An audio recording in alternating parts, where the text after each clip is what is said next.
Joined now by Cliff Albright, co-founder of the Black Voters Matter Fund. Thank you for coming out to our road set. Thanks for having me. Let me get your reaction to what we just heard from Senator Mitch McConnell there. Well, I can't really take anything Mitch McConnell says about voting and fair voting seriously. What we know is this. There has been large turnout, but we know it's four things that we got to keep in mind with that.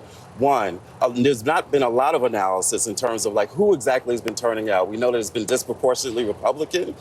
When we talked about voter suppression, we were never concerned that suppression was going to keep Republicans from voting or to keep white voters in Georgia from voting. The concern was always about black voters, brown voters, young voters, other marginalized voters. And so there's still a lot of data that we need to look into.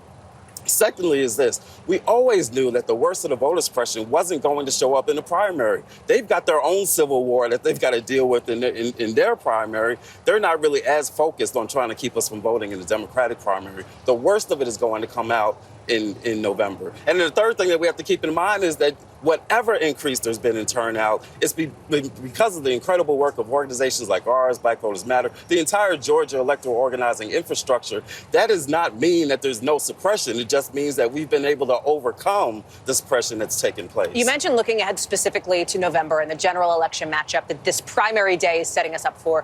What strategically are you thinking about differently or doing differently versus, let's say, 2020 now?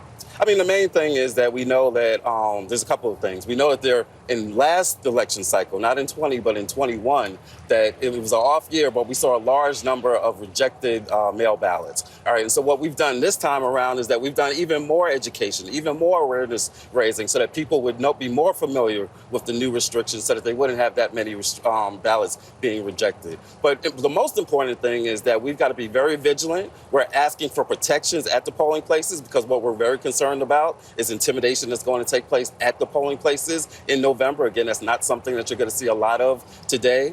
And most importantly, that we're going to have to be vigilant in terms of the election subversion, trying to overturn the election, because we got to keep in mind, SB 202, the Georgia voter suppression bill, it actually allows them to do what Donald Trump asked them to do back in 20. Part of the response from Roethlisberger wasn't so much that I don't want to help you, was that I don't have the power to do what you want us to do. SB 202 basically gives them the power to do so. We've got to keep a very close eye on that. So then what's going to be the siren or the warning sign for you? I mean, it sounds like you haven't seen much evidence yet, primary day, of issues, right?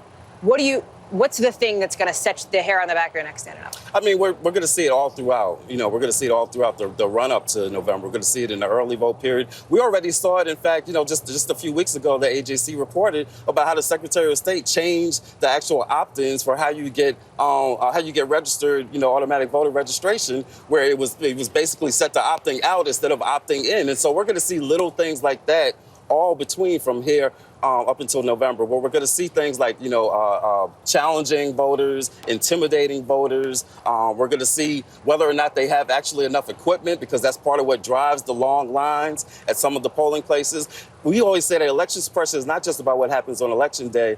We got to keep an eye. We got to be very vigilant between now all the way up to the November election. Cliff Albright, co-founder of the Black Voters Matter Fund, thank you so much for coming out and being with us. And thanks, as always,